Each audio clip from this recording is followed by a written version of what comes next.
트렌드 코리아 2023입니다. 서울대 소비 트렌드 분석센터의 2023 전망. 더 높은 도약을 준비하는 검은 토끼의 해. 평균 실종과 오피스 빅뱅의 2023. 이건 무슨 의미일까요? 네, 작가는 김난도 작가님입니다. 서울대학교 교수님이시고 트렌드 연구자, 또 유튜브 채널도 운영하고 계시네요. 트렌드 코리아 시리즈가 2008년부터 나왔군요. 저는 이번에 트렌드 코리아는 처음 읽어봅니다. 자, 여기에 차례 목록을 보면은 서문 2023년 10대 소비 트렌드 키워드, 2022 대한민국, 2023 트렌드.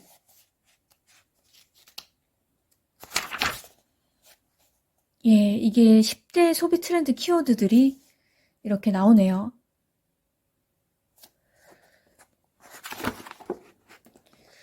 (2023년을) 어떻게 전망을 했을지 궁금합니다. 제가 한번 열심히 읽어보도록 하겠습니다. 트렌드 코리아 2023 10대 소비 트렌드 키워드를 책에서 저자들이 따로 명칭을 만들어서 발표하듯이 이렇게 표기를 해 놓았습니다. 평균 실종, 오피스 빅뱅, 체리 슈머, 인덱스 관계, 뉴 디맨드 전략, 디깅 모멘텀, 알파 세대, 선제적 대응 기술, 공간력, 네버랜드 신드롬. 이렇게 10가지의 키워드가 있습니다. 2023년은 이제 낯설지 않고 익숙하게 다가옵니다.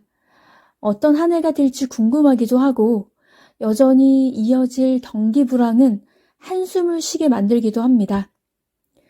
세계적으로도 전쟁이나 자연재해, 인플레이션 등이 이어지며 나락으로 많이 빠진 상태입니다.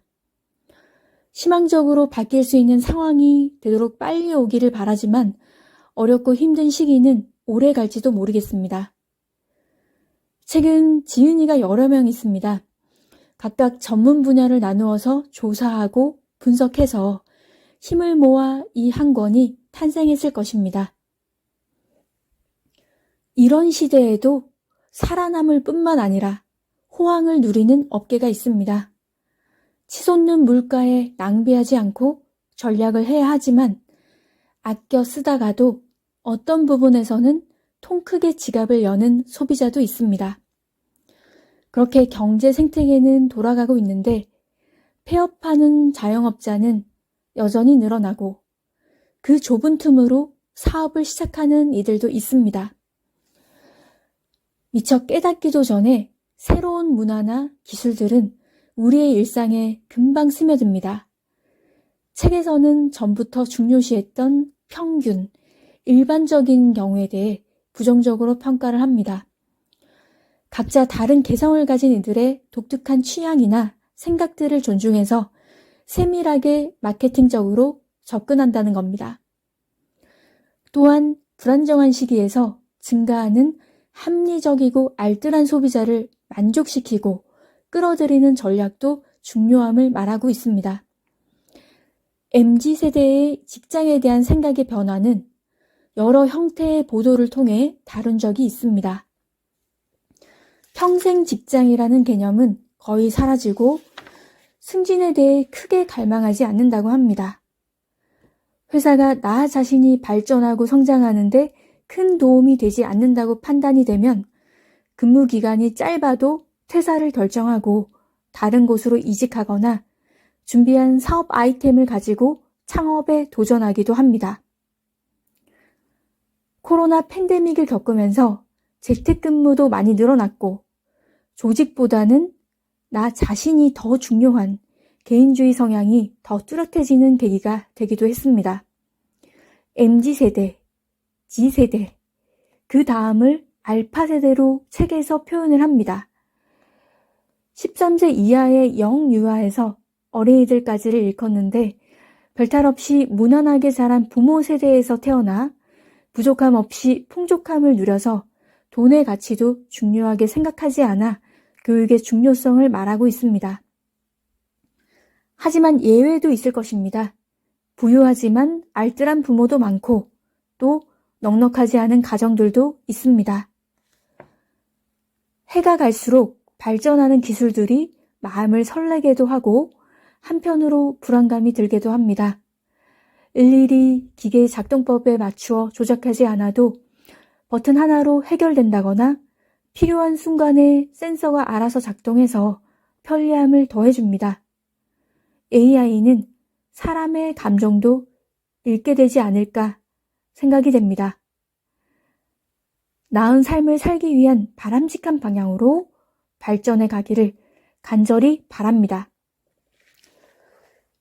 부분적으로 책을 조금씩 읽으면서 꽤 많은 시간이 걸렸지만 조금 알고 있었던 부분에는 공감하며 또 새로운 트렌드를 알게 되는 것에 대한 흥미로움을 느끼면서 열린 마음으로 보았어요. 당장에는 암울한 전망들이 계속 이어지고 있지만 그 와중에도 밝은 소식들이 꼭 전해질 수 있기를 희망합니다. 책에서 인상 깊은 부분을 한번 읽어볼게요. 샵 1. 한 가족이 대형 TV로 극장에 온 것 같은 기분을 내며 영화를 보고 있는데 갑자기 알람이 울린다. 고3 누님이 도착했습니다. 알람을 듣고 AI 스피커에 고3 모드 라고 외치자 TV가 꺼지고 공부방의 조명이 자동으로 켜지며 공기청정기는 무풍으로 전환되면서 조용한 분위기가 조성된다. 집에 들어온 수험생 딸이 LED 스탠드가 밝혀져 있는 방에 들어가고 나서야 가족들은 무선 이어폰을 끼고 다시 영화 감상을 이어간다. 샵 2.